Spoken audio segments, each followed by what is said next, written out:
Saya kelas 4 SD itu sudah ikut ibu saya ke kampung-kampung kumuh di Semarang pada tahun 70-an mengobati anak-anak kecil yang sakit.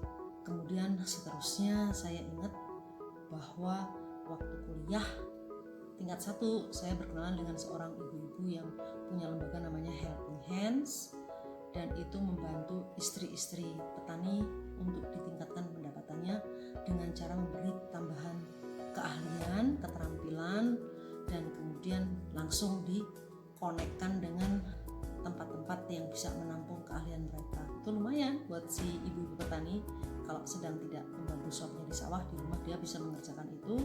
Seminggu sekali diambil, itu income tambahan yang cukup signifikan buat membantu keluarga si petani tersebut. Saya punya prinsip happiness means to be shared.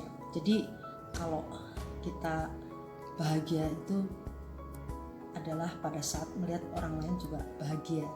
Hidup itu prinsipnya berbagi senyum tambah bahagia, berbagi ilmu kita tambah pandai, terus berbagi rezeki kita tambah kaya.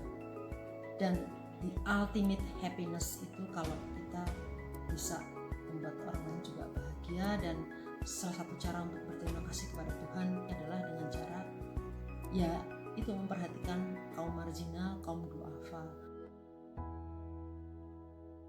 Sebetulnya Patriot Desa itu adalah menyiapkan anak-anak milenial untuk menjadi pemimpin di masa yang akan datang dengan cara memberikan kesempatan mereka untuk berada di sepatunya rakyat.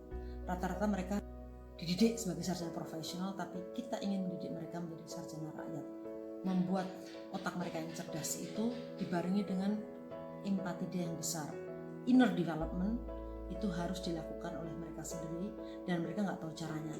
Makanya IBK beserta tim dan saya semua itu berpikir bagaimana anak-anak muda ini punya hati yang cukup besar sehingga dia mampu memikirkan orang lain, khususnya untuk anak-anak patriot, mengelola resources yang ada di desa bersama-sama dengan masyarakat desa untuk meningkatkan kemakmuran dan kesejahteraan orang desa. Dan yang penting anak-anak ini diberi bekal menjadi orang yang punya empati besar sehingga dia punya elan revolusioner. Jiwa elan revolusioner itu membuat mereka akhirnya akan memiliki 4 kompetensi. Kompetensi keikhlasan, kejuangan, kompetensi kerakyatan, dan kompetensi keteknisan. Dengan modal inilah saya yakin masa depan Indonesia yang gemilang di tangan anak-anak muda bisa diraih. Pesan saya kepada anak-anak yang menerima beasiswa LPDP maupun beasiswa yang lainnya gitu yang sempat berada di luar negeri. Saya pun juga pernah mengalami gitu ya, berada di luar selama setahun gitu. Rendahkan hati ya kita serendah-rendahnya sehingga orang lain tidak mampu lagi untuk merendahkan kita. Hidup itu harus tetap kembali untuk memikirkan rakyat Indonesia kebanyakan yang selama ini belum bisa dimakmurkan.